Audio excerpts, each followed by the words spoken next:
um pai, não vou nem falar um homem, eu vou falar um pai. Um pai sai de São Paulo, capital. Vem, anda 530 quilômetros e chega até Ponta Grossa. Região dos Campos Gerais aqui. Alô, povo de Ponta Grossa.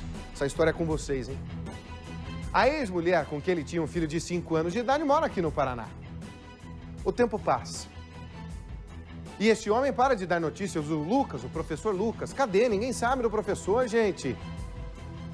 A família dele, então, lá em São Paulo, entra em desespero. A polícia entra no caso. E aí a Zé da Marmita. Porque essa história começa a se desenhar de um jeito que ninguém queria. Se tiver imagem do professor Lucas, põe pra mim aqui. O professor Lucas é encontrado morto num matagal. Esse é o professor Lucas. A ex-mulher dele acaba presa. Essa ex-mulher, a Patrícia, é apontada como sendo a mandante do crime. A quem pensou toda a história. Essa mulher aí, ó. Segundo a investigação, tudo indica que a morte tenha sido por encomenda. Mas por que encomendar a morte do ex? Com quem ela viveu? Com quem ela teve um filho? Como assim, gente?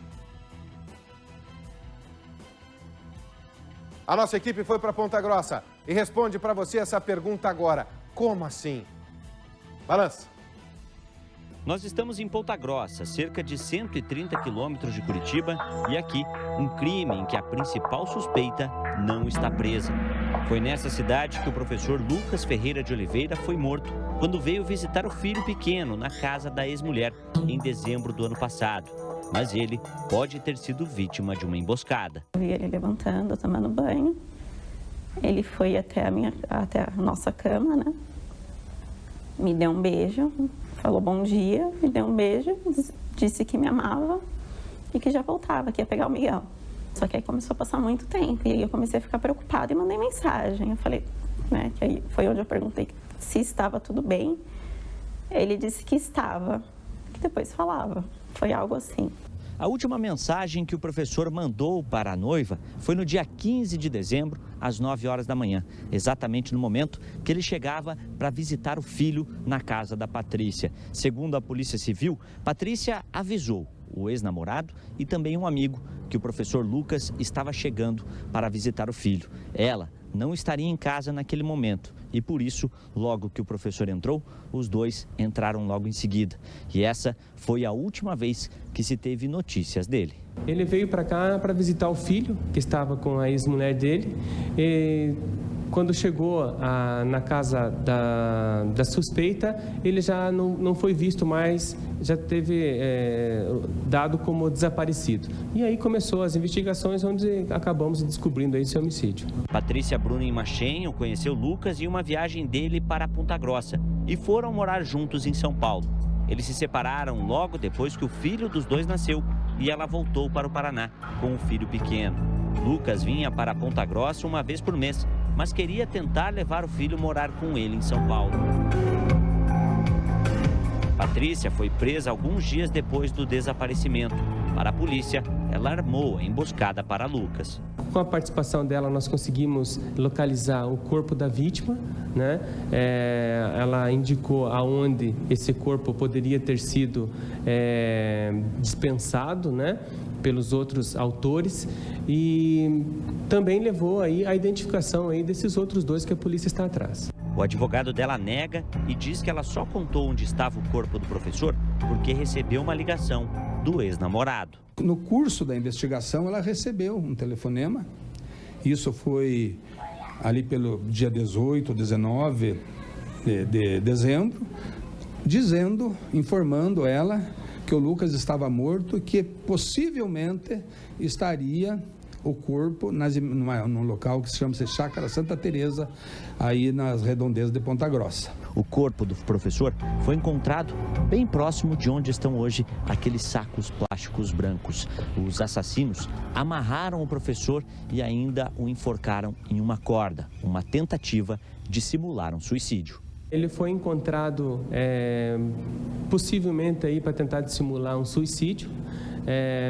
Foi encontrado dentro de um poço, né, com uma corda realmente enrolada no pescoço, mas ele possuía algumas lesões também que o Instituto Médico Legal vai discriminar aí através de um laudo de necrópsia. Pouco mais de 30 dias depois do corpo de Lucas ser encontrado, Patrícia deixou a prisão por uma decisão do Tribunal de Justiça do Paraná.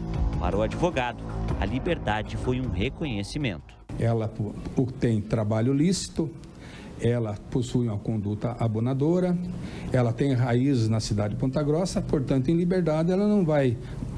É entendimento hoje que em liberdade ela não causaria transtorno à ordem, à aplicação da lei. Já para a família e a noiva do professor, uma revolta.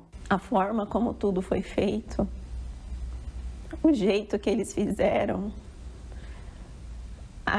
até mesmo a entrevista que ela deu, a forma como ela apareceu na delegacia, o jeito dela, tudo que ela fez é claramente de uma psicopata. De acordo com a Polícia Civil, um dos motivos para que Patrícia tivesse orquestrado a morte do ex-companheiro seria a guarda do filho dos dois. Isso porque a criança completaria 5 anos e não precisaria mais de autorização da mãe para poder viajar com o pai.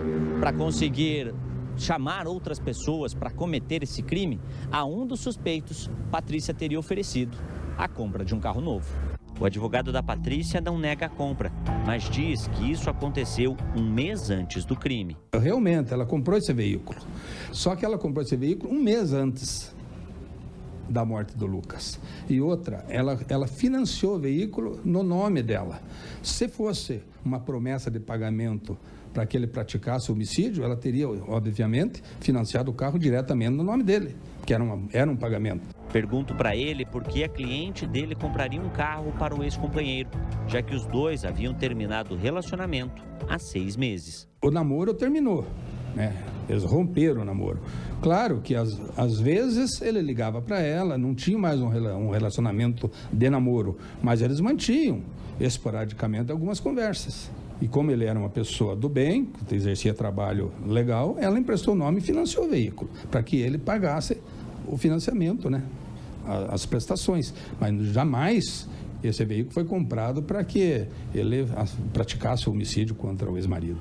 O delegado conta que algumas situações do crime ainda precisam ser esclarecidas, mas que há indícios da participação de Patrícia. Durante esses trabalhos começou a aparecer alguns documentos dessa vítima em alguns locais da cidade, uma carteira, e identificamos que haviam feito uma compra com um cartão de crédito da vítima.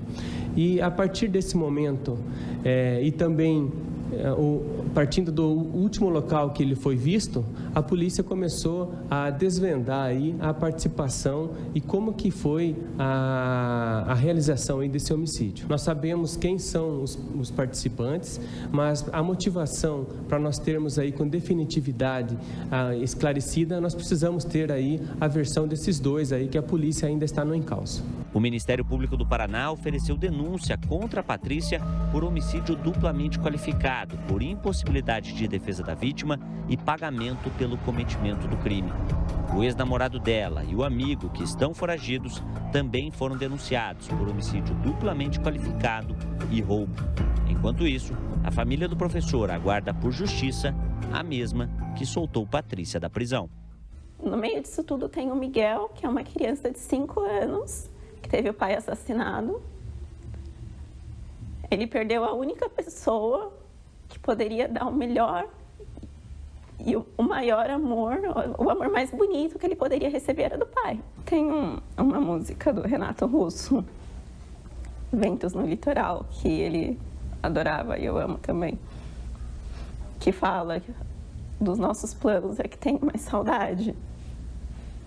E os nossos planos eram lindos. Nós já tínhamos uma história linda. Ele sempre falava que a nossa história era linda e que merecia ser contada para todo mundo. Perdi o amor da minha vida. Estou vivendo num inferno e a pessoa que cometeu, que fez esse inferno, está solta. E com o filho, com o Miguel. Isso é justo?